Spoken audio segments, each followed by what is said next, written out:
Hello, everyone, and welcome to today's broadcast, Disrupting Sexually Transmitted Diseases by Leveraging Innovative Technologies for Prevention, an overview of global and local STD trends and impact, presented by Dr. Joan Chow, Chief of Surveillance, Epidemiology, Assessment, and Evaluation section of the Sexually Transmitted Disease Control Branch at the California Department of Public Health.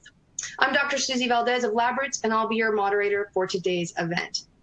We're delighted to bring you this educational web seminar presented by LabRoots. LabRoots is the leading scientific social networking website and producer of educational virtual events and webinars. Before we begin, I want to remind everyone that this event is interactive. We encourage you to participate by submitting as many questions as you want at any time you want during the presentation.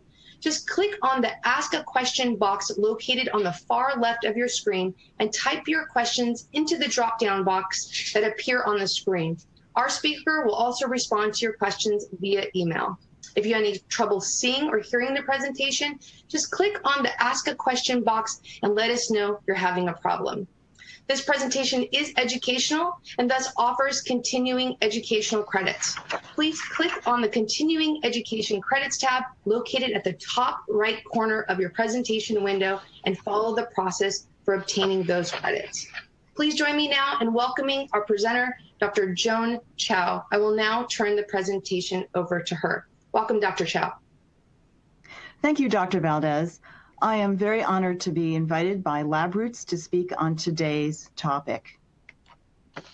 Here are my disclosures. With regard to conflicts of interest and sources of funding, I have none to disclose. The findings and conclusions in this presentation are my own and do not represent the official position of the California Department of Public Health STD Control Branch. The learning objectives for today's talk are as follows. First, to describe global and local trends in bacterial sexually transmitted diseases, also known as STDs, and priority populations at risk for them. Two, discuss gaps in access to effective STD prevention strategies. And third, describe innovative technologies and policies that can improve access to STD screening and diagnosis and ultimately disrupt STDs. Here's an overview for how I would like to achieve those learning objectives. I wanted to start with an orientation as to why STD control programs are an important component of STD prevention on a population level and describe the functional framework for how these programs implement prevention. The majority of the talk, however, will cover both global and local STD trends through 2017 and how the epidemiology informs our prevention priorities. I'll be focusing on the bacterial STDs, syphilis, congenital syphilis, gonorrhea, and chlamydia. I'll finish with a summary of STD prevention priorities, as well as innovative solutions and potential partnerships to address those priorities. So why are STDs a major public health priority for prevention? This map from the World Health Organization shows the burden of curable bacterial STDs as of 2016, which include chlamydia, gonorrhea, syphilis, and trichomoniasis. As you can see, the burden is huge across continents, from anywhere of 18 million STDs up to 142 million. STDs are also a major prevention priority in the United States, as they are the most commonly reported condition. The latest data released by the U.S. Centers for Disease Control for 2016 reflect the third straight year of increases for the three reportable bacterial conditions, chlamydia, gonorrhea, and syphilis. For chlamydia, there were over 1.5 million cases with a 5% increase in rates since 2015. Gonorrhea is nearly 500,000 cases and reflecting a 20% rate increase since 2015. And for primary and secondary syphilis with over 27,000 cases, also reflecting a 20% increase since 2015. And perhaps very concerningly, an increase now in congenital syphilis up to over 600 cases, a major increase of over 25% since 2015. However, these reported cases are just the tip of the iceberg. Satterwhite and colleagues from the CDC estimated that back in 2008, there were already an estimated 20 million new bacterial and viral STDs, with nearly 50% having been acquired by young men and women aged 15 to 24. Most of these infections are asymptomatic and have the potential to cause adverse reproductive outcomes such as infertility, neonatal complications and death, and increased risk for acquiring or transmitting human immunodeficiency virus, or HIV.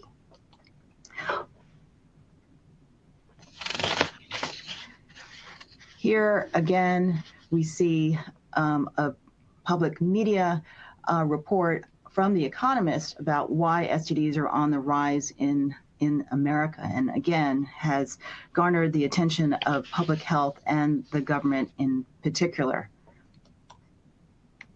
Looking more locally at California, which has a population of 35 million, we see the same pattern as nationally, where not only are STDs the most commonly reportable condition, but trends have also been increasing.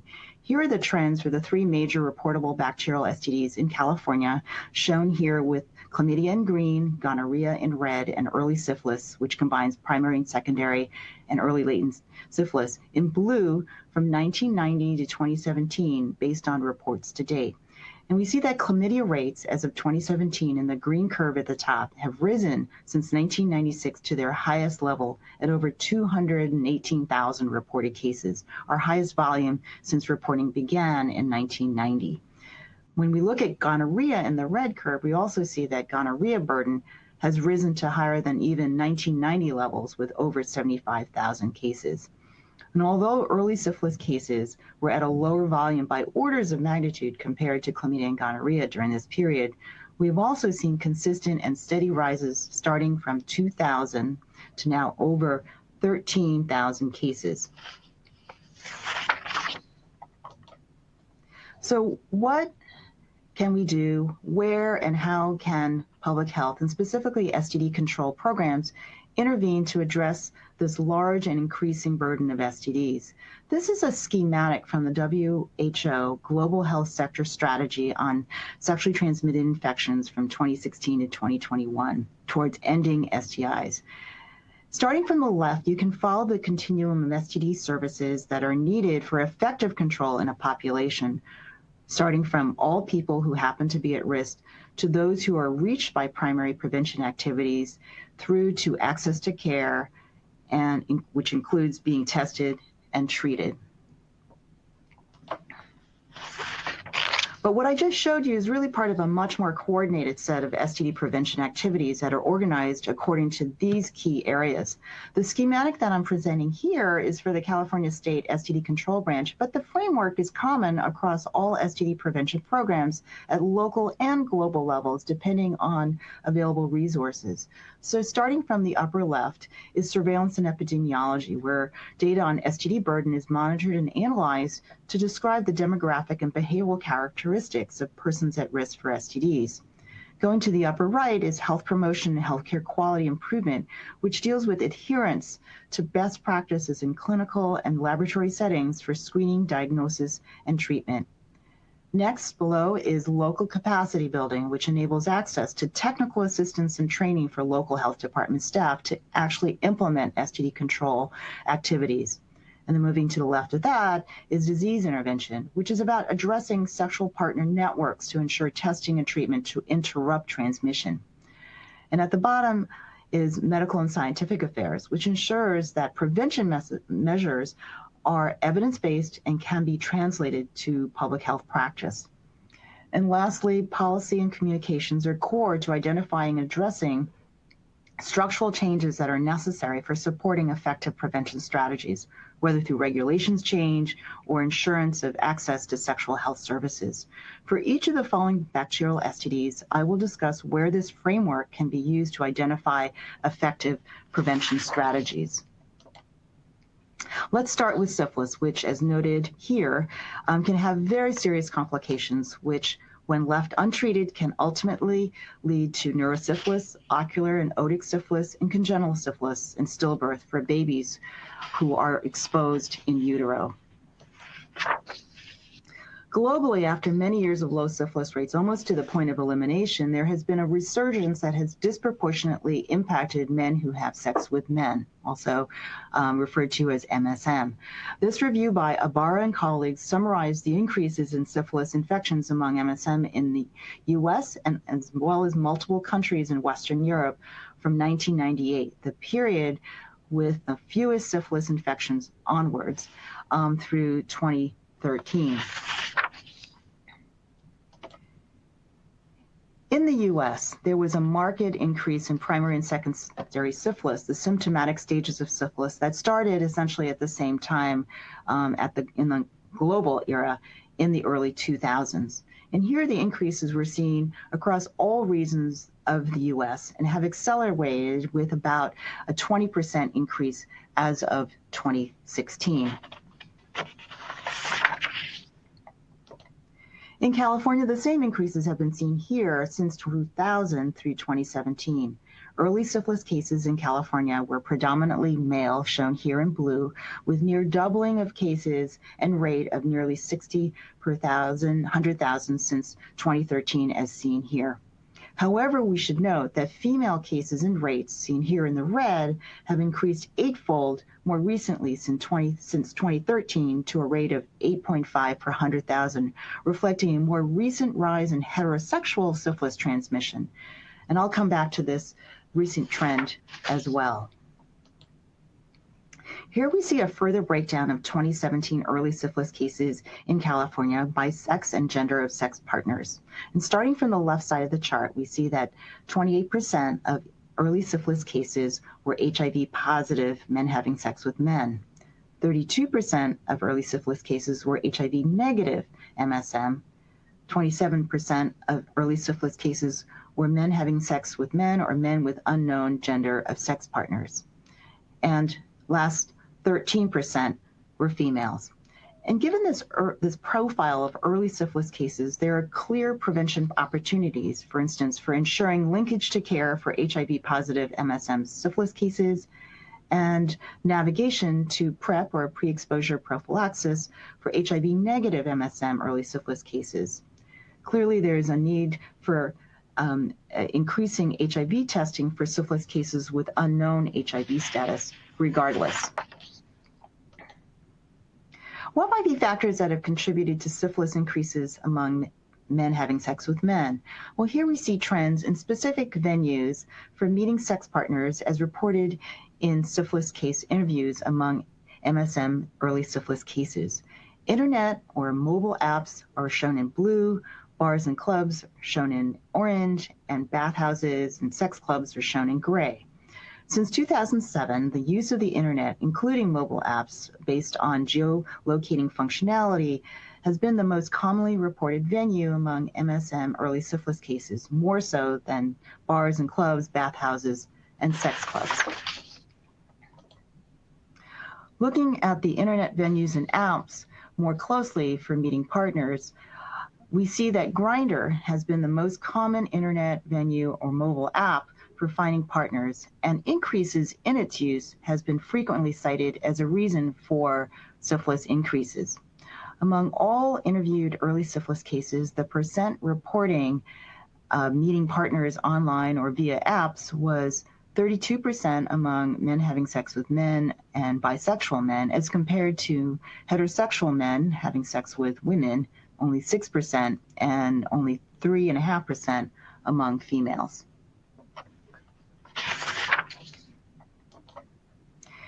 In California, syphilis and HIV co-infection rates are high. Therefore, ensuring HIV testing of individuals with an STD in general is a standard of care in STD prevention and control. This particular national program outcome measure is used to analyze new HIV testing of syphilis cases initiated for local health jurisdiction follow-up and the associated new HIV positivity associated with that testing. And these data are critical for improving linkage to HIV care for newly HIV infected individuals and to PrEP for those who are HIV negative. And you can see here on the right that in the California project area and in San Francisco, little over half of early syphilis cases who were eligible actually receive HIV testing.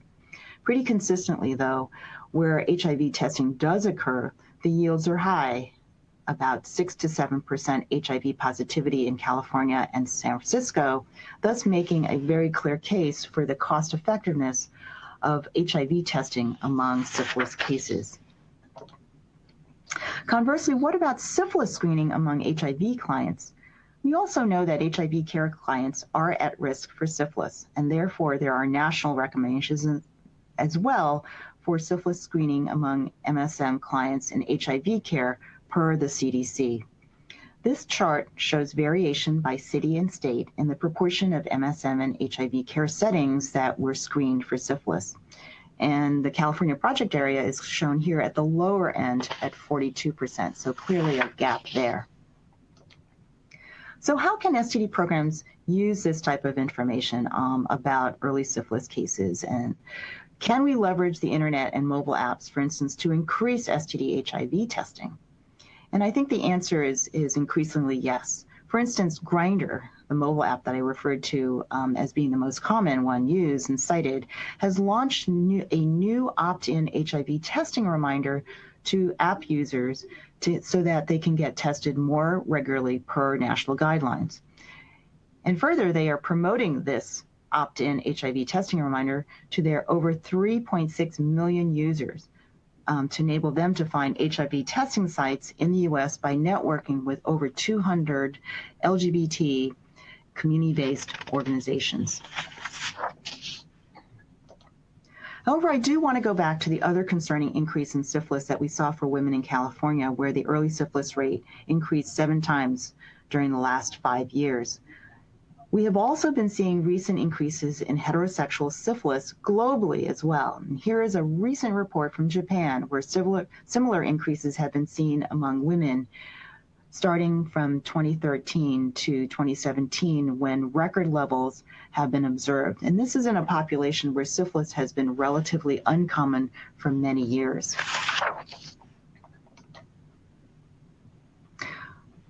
Looking at U.S. data for primary and secondary syphilis among women of reproductive age, the highest increases are also particularly concerning, as you can see here, when comparing across all of the different age groups for women.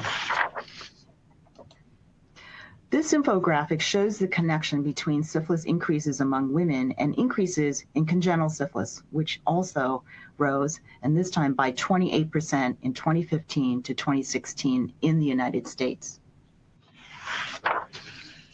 In 2007, the World Health Organization launched the Global Elimination of Congenital Syphilis Initiative with a goal of reducing mother-to-child transmission of syphilis to a sufficiently low level that congenital syphilis was no longer a public health problem. The goal was for countries to achieve a congenital syphilis rate of 50 or fewer cases per 100,000 live births through achieving programmatic targets of more than 95% syphilis screening coverage in pregnancy and more than 95% treatment of women who were seropositive. And in this chart, each pair of bars shows the contribution of different regions in the world to the decreases that have been observed since 2007 in stillbirth, preterm low birth weight, neonatal deaths, and syphilis-infected infants. This 5-year update found a 38% reduction in the number of pregnant women with syphilis and in the number of congenital syphilis cases. So definitely an effect as a result of major efforts to achieve those targets for prenatal screening. However, internationally, congenital syphilis still accounts for almost 200,000 perinatal deaths each year, so there's still work to be done.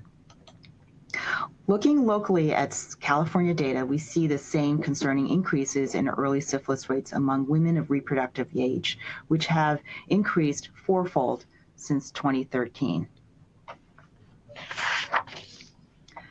This chart shows the consequences for increases in California female early syphilis rates on congenital syphilis. In this chart, trends in early syphilis rates among females of childbearing age are shown by the black line curve, and congenital syphilis cases are shown in yellow bars.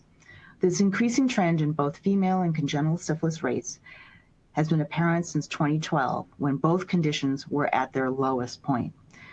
Congenital syphilis cases rose from a low of 33 cases in 2012 for a fifth straight year to a provisional level of 278 cases in 2017, an eightfold increase.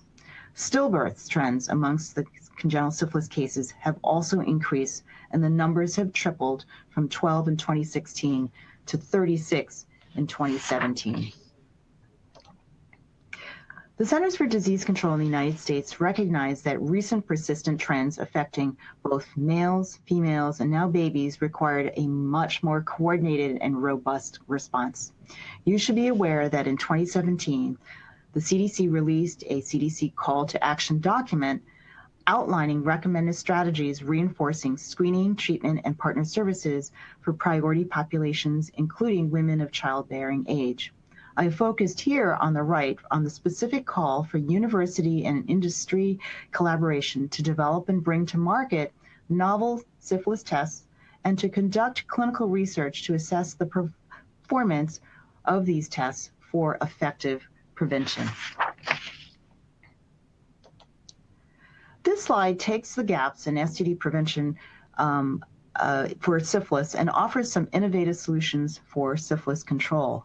Based on the epi-trends that we were just reviewing, improving syphilis screening certainly is a priority for prenatal patients and HIV-positive MSN. And the solutions that might be considered include, for instance, multiplex testing, combining, for instance, syphilis with HIV and potentially hepatitis C virus. It's important that through the development of such testing, that we also potentially improve the specificity of diagnosis of primary lesions by adding treponemal primers, potentially, say, to herpes simplex virus assays. Point-of-care testing is a priority as well for increasing access to screening. Perhaps it's possible to develop an effective, sensitive, and specific combined non-treponemal and treponemal confirmatory test in the same test platform. In developing these point-of-care tests, it's important to consider what the field conditions might pose as a barrier and how to address them through temperature requirements and reagent stability issues. And lastly, point-of-care testing could be further facilitated by considering what might be the certification and training that might be needed for disease intervention specialists and non-medical staff so as to be able to conduct point-of-care tests in the field where it's easier to actually reach at-risk populations.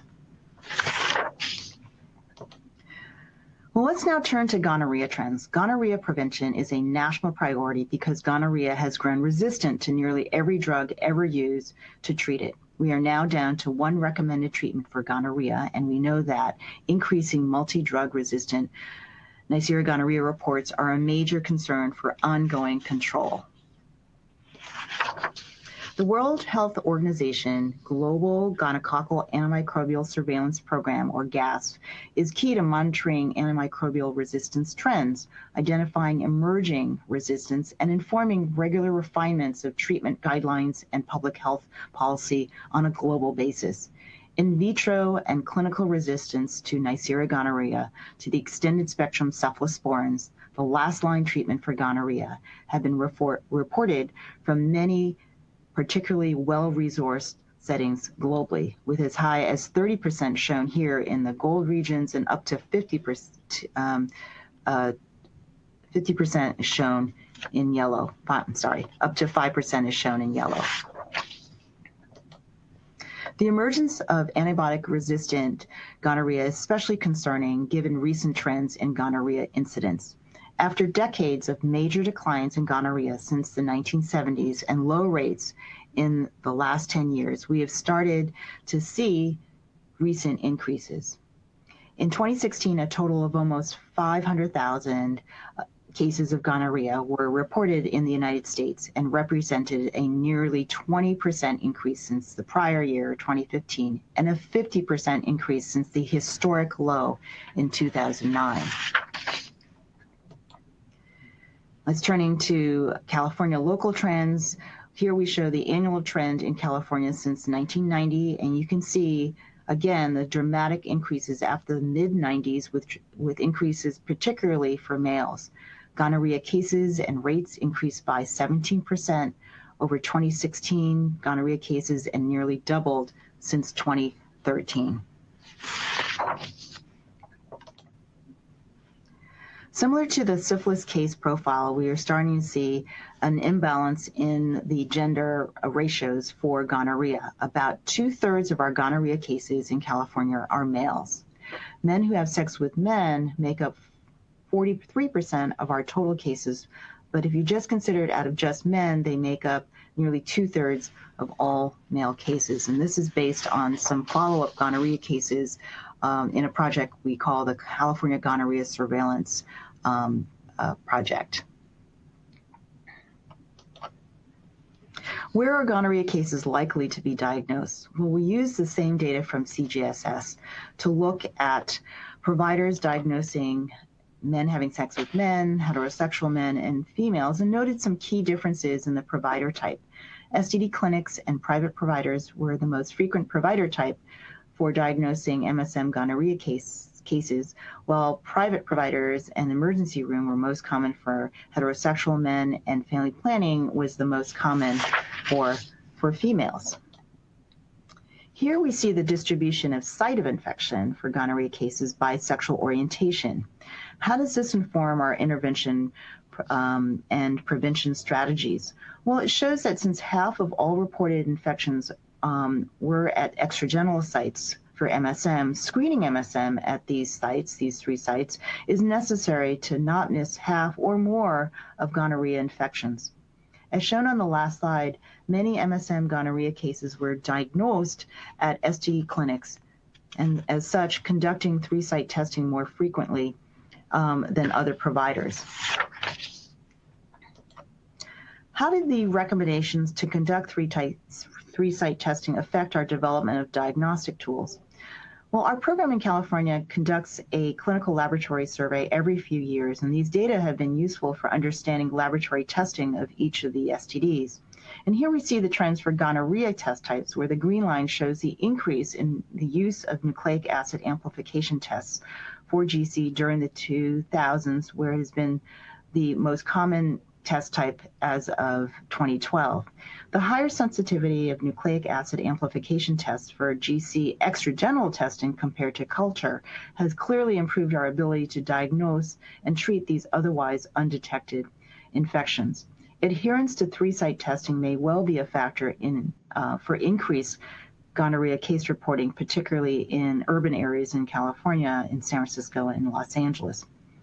In contrast to the increase in nucleic acid amplification tests, gonorrhea culture in blue has declined dramatically from about nearly half of gonorrhea tests to less than 5% of all gonorrhea tests. So what are the implications for understanding trends in gonorrhea antimicrobial susceptibility trends?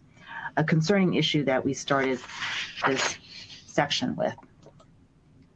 Well, as with the WHO global surveillance efforts related to antimicrobial resistance, the U.S. Centers for Disease Control has also been monitoring gonorrhea antimicrobial resistant patterns via a multi-site network of STD clinics, which submit 25 isolates per month for antimicrobial susceptibility testing at local public health laboratories and CDC. And this map shows where these sites are located. As noted earlier, we are down to the last antibiotic class of cephalosporins for gonorrhea treatment, which consists of dual therapy with a ceftriaxone injection and azithromycin. And here we see the annual trends in the percent of gonorrhea isolates with MIC alert values associated with decreased susceptibility from 1992 to 2017. The orange portion of the bars indicate cefixime, and the red bar indicates ceftriaxone. Cefixime is no longer recommended as a first-line treatment. Increases in MIC alert values for cefixime resulted in changes in treatment recommendations. Take-home points here are that the percent of isolates with alert values is declining, an encouraging sign, and that there have been no treatment failures in the United States. However, there have been reports of gonorrhea cases in Japan and most recently in the United Kingdom that have required much, much higher doses of ceftriaxone. Enhanced international collaborative actions are crucial for the the control of gonorrhea, which involve improved prevention, early diagnosis, development of accurate, rapid point-of-care tests, for instance, partner management, and enhanced surveillance, including population-based surveillance and surveillance of treatment failures and antimicrobial use. Rapid, accurate point-of-care diagnostic tests, which would ideally predict antimicrobial resistance and/or antimicrobial susceptibility, new therapeutic drugs, and a gonococcal vaccine ultimately would be the only sustainable way to achieve gonorrhea control. So what are some STD program gaps and innovative solutions for gonorrhea control? Well, one, it would be really helpful to have FDA clearance for extragenital specimens, thereby increasing the practice of 3-site testing.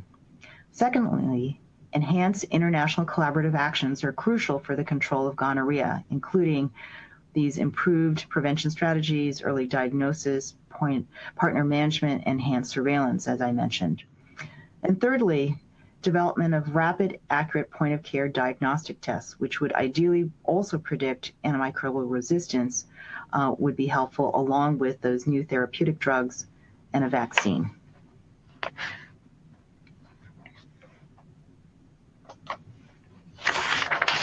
Here's an example of how our academic partners are developing diagnostic solutions along these lines that can help us treat gonorrhea infections with appropriate antibiotics.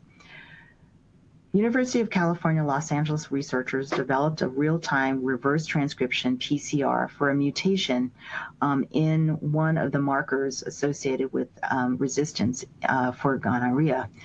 And this particular test apparently reliably predicts resistance to ciprofloxacin.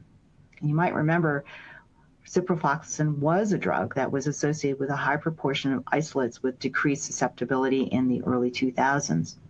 And this innovative test actually takes a short amount of time, anywhere from 24 to 48 hours, but it's not FDA approved, but it has been validated in accordance with CLIA requirements. So the reason why this is important is because then if it turns out that the test indicates that the infection is susceptible to ciprofloxacin, we can actually consider using ciprofloxacin for treatment of that infection. Now let's look at chlamydia trends. In 2016, a total of 1.6 million chlamydia infections were reported to the U.S. Centers for Disease Control and has been the most commonly reported communicable condition since reporting was initiated. During 2015 and 2016, the overall rate increased almost 5% for the United States. In 2016, the rate, however, amongst women was 2 times the rate in men.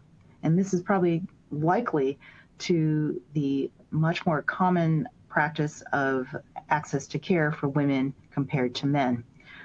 However, during 2012 to 2016, the rate in men also increased over 25% in comparison to only a 3% increase amongst women. And this may be, again, related to increased testing for men during the same period, particularly based on urine specimens. Chlamydia remains the most commonly reported STD in California. There were over 200,000 chlamydia cases in 2017, again, the highest volume since reporting began in 1990, likely as a result of increased screening of young women per national recommendations. Chlamydia cases in California increased by 10% over 2016 cases and increased by 30% since 2013. And although female rates remain considerably higher than males, male rates have risen as well at an increasing rate in the past 5 years, likely because of increased screening of partners through urine testing as well as extragenital screening. As with gonorrhea, most all chlamydia tests are nucleic acid amplification tests due to the ability to test for both in one specimen. And as we saw with gonorrhea, the most common tests have been nucleic acid amplification tests for many years now. And you see a corresponding decrease in the proportion of tests that were based on DNA probes as well as with culture. Here we see consistently increasing trends in both national and local program rates of chlamydia screening for young women, which may account, again, for the increases in chlamydia that we've seen in the previous slides. However, gaps in screening remain. National numbers are similar to local numbers in California across different types of provider types, whether managed care or in public sector health programs serving women. In many cases, still, we are missing half of eligible women who need to be screened. Further, rescreening to prevent repeat screening of to prevent repeat chlamydia and gonorrhea infection is also critical for prevention of adverse reproductive consequences such as pelvic inflammatory disease and infertility. And here we see an additional case for why rescreening is important. Repeat positivity can be as high as 15% for chlamydia and 10% for gonorrhea for women who were rescreened within 6 months after initial infection. And here you see different estimates for repeat infection depending on the place, the type of data that we have, either from managed care or from family planning for both types of repeat infection.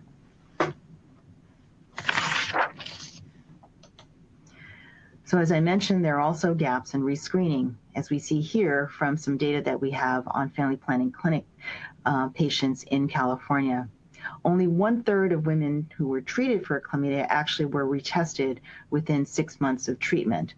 But there's another quarter of women who actually returned to clinic, but despite that, were still not tested, so indicates some major missed opportunities for identifying repeat infection for chlamydia. So here's a summary of prevention priorities, innovative solutions, and potential partnerships to address the challenge of gaps that we've identified based on our current knowledge of trends in STDs and the epidemiology. First and foremost, improved access to STD and HIV testing is clearly needed. As I mentioned before, FDA clearance for home-collected vaginal and for extragenital specimens would be an important step toward improving that access. Also, rapid CLIA-waived tests for non-clinical settings, which include corrections, the homeless, Indian reservations, or any areas with poor access to health, including mobile clinics, would be a major improvement with regard to improving access and therefore control for identifying and treating these infections. Further, prevalence studies to provide evidence is important, I think, for demonstrating the value from a public health population level in terms of screening.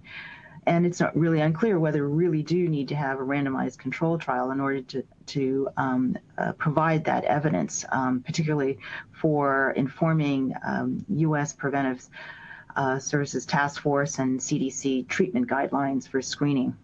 But clearly, the yield is very high in some of these at-risk populations. And in terms of policy issues and advocacy that can really help us improve our ability to control these bacterial STDs, first of all, we would certainly need to have evidence for cost effectiveness and return on investment. We need to have data on the cost associated with screening and the yield, as well as understanding the extent to which we are able to avert adverse outcomes associated with lack of screening and diagnosis and treatment. Another major policy issue, I think, that affects our ability to develop some of these improvements and actually improve access to these tests is what is the reimbursement for these tests? Which tests should be covered in preventive services benefits for people accessing care? And importantly, who should pay? And there are many different payer sources in the United States in particular, starting from the Center for Medicare and Medicaid Services, managed care, issues related to whether capitation should cover all services as opposed to very specific fee-for-service costs for STD testing. So those are just examples of some of the policy issues and advocacy that are needed both on a local as well as on a global level. Here I wanted to leave everyone with some resources that might be helpful on a local level. These were developed during our annual STD Awareness Month, and these are resources that can be found here through links to the CDC Treat Me Right website, as well as through our own California STD Control Branch website, in which many resources for providers and for local programs can be found. Reduction in syphilis, gonorrhea, and possibly chlamydia going forth is possible, as indicated by these projections, if there is a concerted effort along the lines of the STD control program framework that I started with. The World Health Organization is using this framework to project a goal of 90% reduction in the burden, at least, for syphilis and gonorrhea. With public and private partnerships globally and locally, I think that it truly is possible to disrupt STDs. On the occasion of the World Sexual Health Day in 2017, the WHO is launching a new WHO framework for operationalizing sexual health and its linkages to reproductive health. And this model highlights the many areas where people's sexual health must be safeguarded through the course of their lives, as well as in the way in which sexual health and reproductive health are at once distinctive and yet inextricably linked. On the 4th September every year, the WHO Department of Reproductive Health and Research joins people and organizations worldwide in celebrating World Sexual Health Day. And the theme of this year's event is, quote, love, bonding, and intimacy, unquote, to reflect on the joyful aspects of sharing our own sexual health and sexuality with someone we love or with people we choose. So on that positive note, I wanted to thank you for your attention. Thank you, Dr. Chow, for that informative presentation. We will now start the Q&A portion of the webinar, and we'll address some of the most commonly asked questions by our viewers. If you have any questions you'd like to ask, please do so now. Just click on that Ask a Question drop-down box located on the far left of your presentation window. Type those questions into the box that appear on the screen and click the send button. Our speaker will follow up with questions via email. So let's take a look at some of our questions that have come in. STD screening rates do not seem to be at the optimal level to effectively identify and treat asymptomatic STDs. So Dr. Chow, what are some of the barriers that providers face when adhering to recommended STD screening guidelines? Thank you. That's a great question. And I think that where one should start is really with their training. Providers are not necessarily trained in conducting a comprehensive risk assessment of their patients, and that goes to training. Sometimes the lack has to do with having the tools to at hand in the clinical setting for actually doing a comprehensive risk assessment so that they are aware of amongst whom of their patients are sexually active, particularly adolescents and young adults, the types of partnerships that they have, what's the gender of sex partners, their history of condom use, and so forth.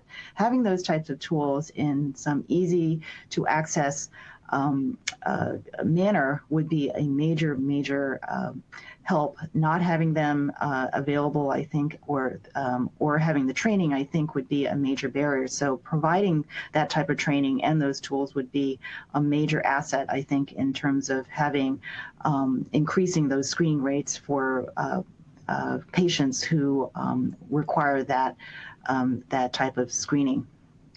There's some other structural barriers that providers might be facing in the clinical setting that include the ability to collect specimens, whether urine or cervical or so forth, or blood easily. And so having a clinical setting in which those types of specimens can be collected easily, I think is another one. And so from a structural organizational clinic flow perspective, I think thinking about how it might be easy to change clinic flow so that providers aren't the only dependent point in the clinic flow to actually collect those specimens would be really helpful. There's some pretty innovative ways to get around some of these by changing the clinic flow or enabling risk assessment to be actually conducted before actually seeing the provider so as to reduce the burden on providers. Providers actually have very little time in most cases to collect this information and collect these specimens. And so reducing those barriers, those structural barriers, I think would be really important for improving screening rates. And Dr. Chow, is there a cost benefit to home-based screening or even telehealth for confidential STD care? Well, definitely with the improvements, the vast improvements in some of the screening tests for chlamydia and gonorrhea in recent years means that there is likely going to be increased screening of persons who would not be accessing care, who feel that they would like to be screened in a confidential manner. So the benefit is clear in terms of the numbers of infections that have been identified through some really innovative home-based testing programs that have been implemented in many areas of the United States. And so I think that the cost of these programs associated with home-based testing, I think can be demonstrated, I think, through some systematic evaluation of identifying to what extent would undetected infections amongst people who would not be accessing home-based care would have resulted in ongoing transmission of infections to their partners and in the community.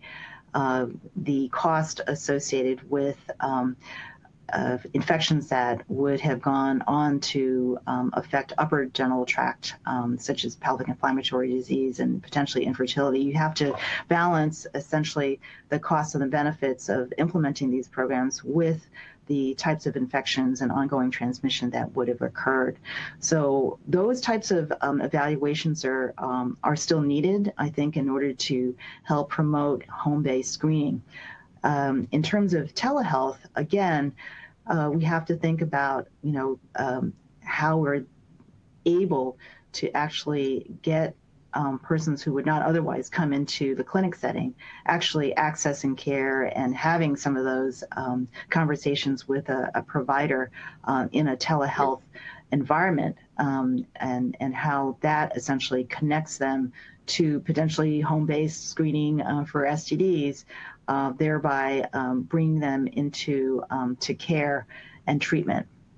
I haven't seen any cost benefit analyses of telehealth, but I think that given the increasing use of this really innovative technology for reaching patients, I think is going to be a really important factor in continuing to promote telehealth, particularly for people who want the confidentiality that's afforded through a remote connection to healthcare.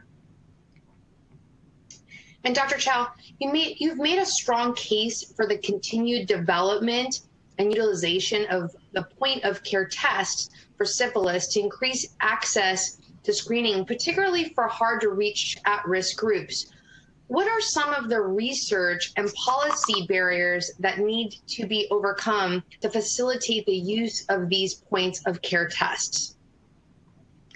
Well, the situations in which point-of-care tests for syphilis have been used has really been in small settings, and those include outbreak settings where treponemal point-of-care tests for syphilis have been very, very useful for use in the field. And I can think of corrections being one area.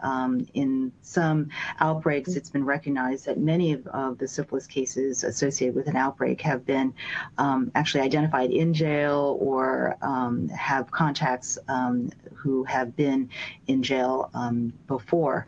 So it's really an important research priority is to try and get more of such data used on a much more population level with high-risk persons with regard to syphilis.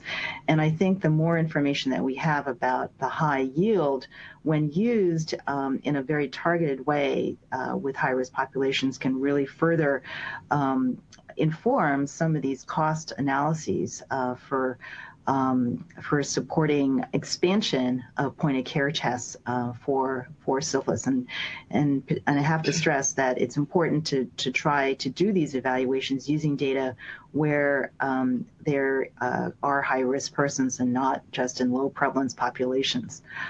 In terms of some of the policy barriers, there are a number of them that need to be addressed, and one is, and I think I referred to this in the presentation itself, and that is that there needs to be expansion of these point-of-care tests such that non-medical staff can actually perform them out in the field and outside of the clinical setting, that is. And currently there are some major restrictions on non-medical personnel for conducting these tests. And I think until we resolve some of those barriers, I think local public health programs that rely on non-medical staff in the field to do this type of follow-up investigation and partner contact tracing are going to be hard pressed for being able to do effective screening interventions in high-risk populations. So clearly we need to think really carefully about how we can really expand training and some of the restrictions, the regulations on conducting these tests. Other barriers have to do with some of the CLIA waiver policies that, again, make it difficult, I think, to actually implement some of these screening tests in the field. Dr. Chow, thank you. I want to thank you again for your presentation today. I'd also like to thank LabRoots for making today's educational webcast possible. Before we go, I want to remind everyone that today's webcast will be available for on-demand viewing through December 2018. You'll receive an email from LabRoots letting you know when the webcast will be available for replay. Please share that announcement with your colleagues who may have missed today's event. That's all for now, and thank you for joining us. We will hope to see you again soon. Bye-bye.